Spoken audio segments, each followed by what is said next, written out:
바로 본론으로 들어가 보겠습니다. 내일 2025년 11월 4일 금시장. 지금 이 시점에서 어떤 전략이 필요할까요? 요즘처럼 뉴스 한 줄에 시장이 출렁일 때면 지금 금을 사야 하나 하는 고민 한 번쯤 해보셨을 겁니다.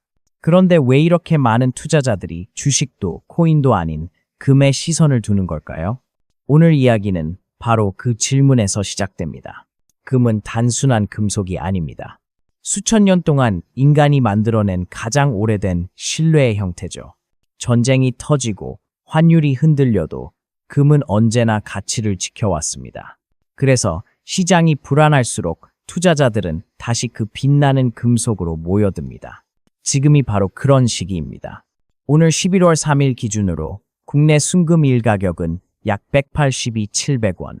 지난주 185,000원을 넘었던 것에 비하면 잠시 주춤한 모습이지만 여전히 역사적 고점 부근을 유지하고 있습니다.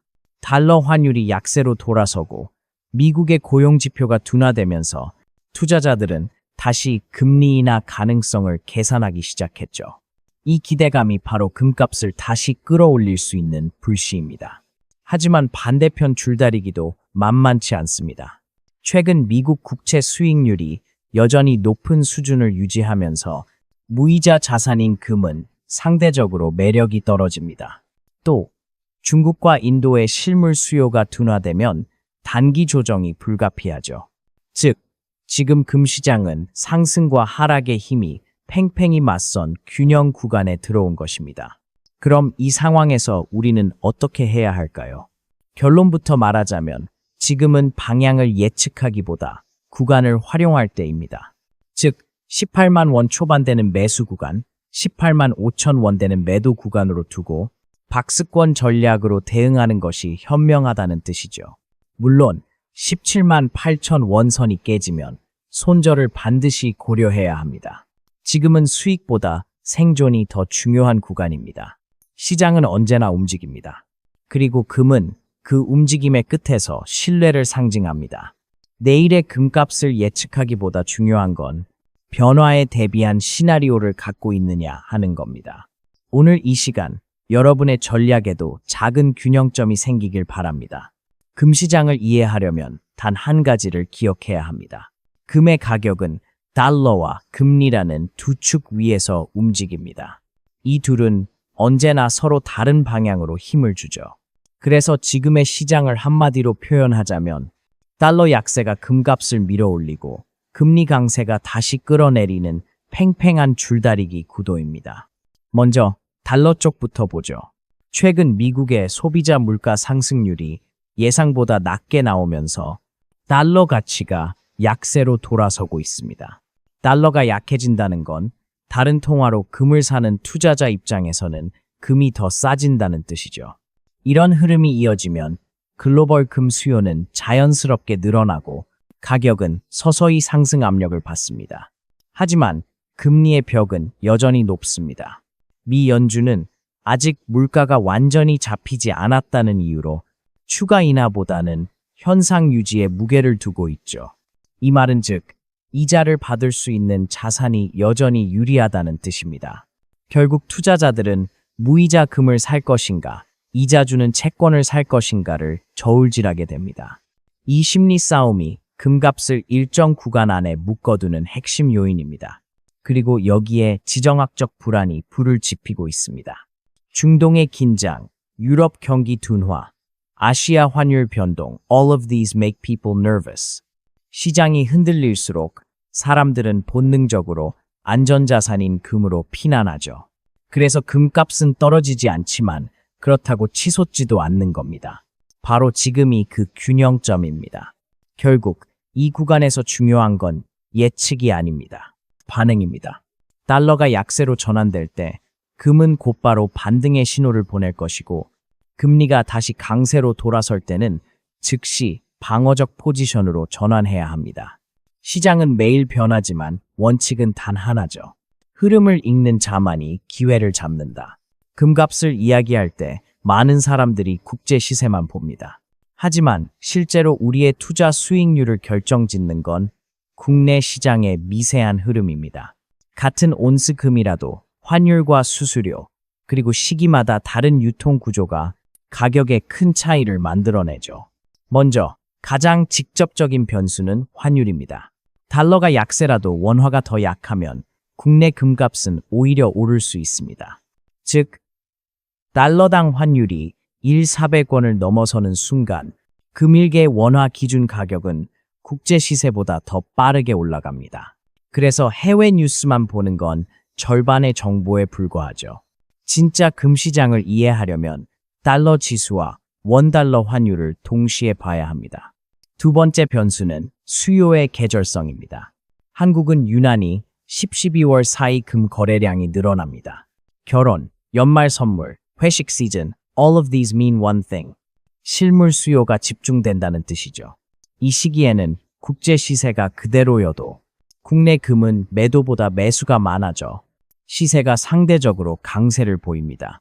세 번째는 심리적 가격선입니다. 지금 시장 참여자들이 가장 많이 의식하는 숫자는 바로 18만 원.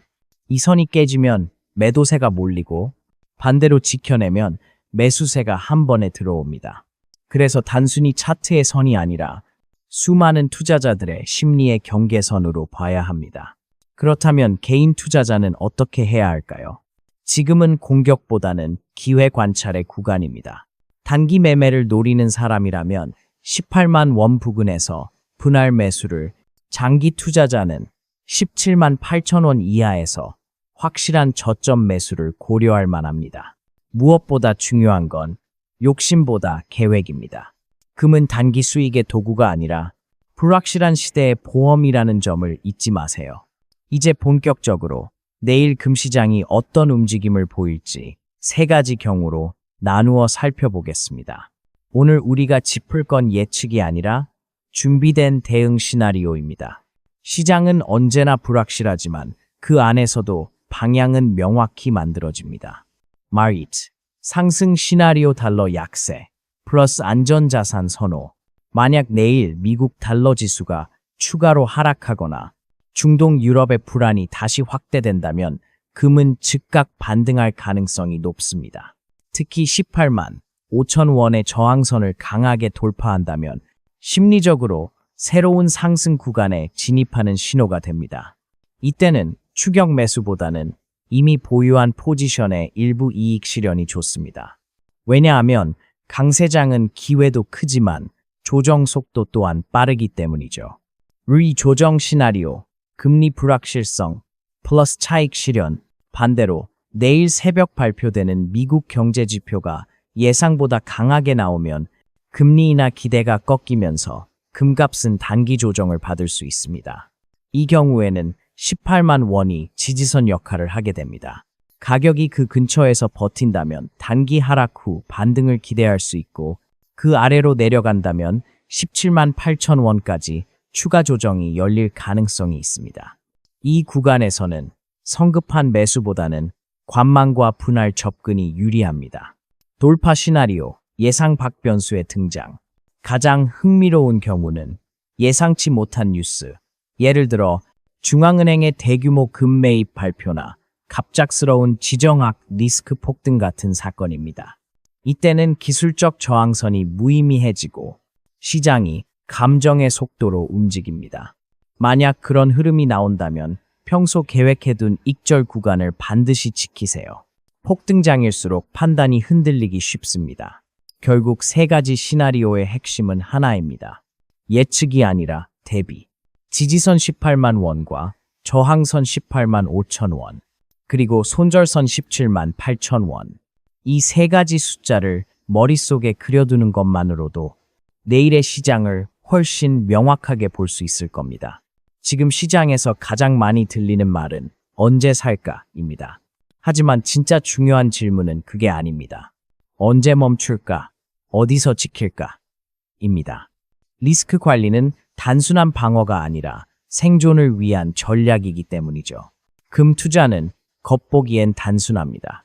사서 보관하면 오른다는 믿음이 강하지만 실제로는 금리, 환율, 심리, 정치, all these change faster than we think.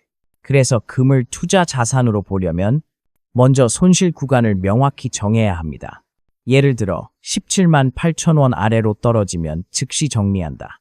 이 원칙 하나가 있느냐 없느냐가 결과를 바꿉니다. 두 번째로는 포트폴리오의 균형입니다. 금은 전체 자산의 10-20%를 넘지 않는 것이 일반적입니다. 너무 많은 비중은 상승 때는 좋지만 하락기에는 전체 자산의 변동성을 키웁니다. 주식, 현금, 채권과의 조화 속에서 금은 안정장치로 존재해야 합니다. 그래서 금을 사는 목적은 수익이 아니라 위험 분산이어야 합니다. 세 번째는 시간의 분산입니다. 한 번에 사지 말고 나눠서 들어가야 합니다. 이번 주 30%, 다음 주 30%, 이후 조정 시 40%. 이렇게 하면 시장의 단기 변동에 덜 흔들립니다. 지금처럼 박스권 장세에서는 이 전략이 가장 유효합니다. 마지막으로 기억해야 할 문장은 하나입니다. 금은 빠르게 오르지 않지만 결코 무너지지 않는다. 그게 바로 수천 년 동안 금이 신뢰받은 이유입니다. 오늘의 시세보다 중요한 건 내일 변할 세상 속에서 여러분이 지킬 수 있는 자산 구조를 갖추는 것. 그게 현명한 투자자의 가장 큰 무기입니다.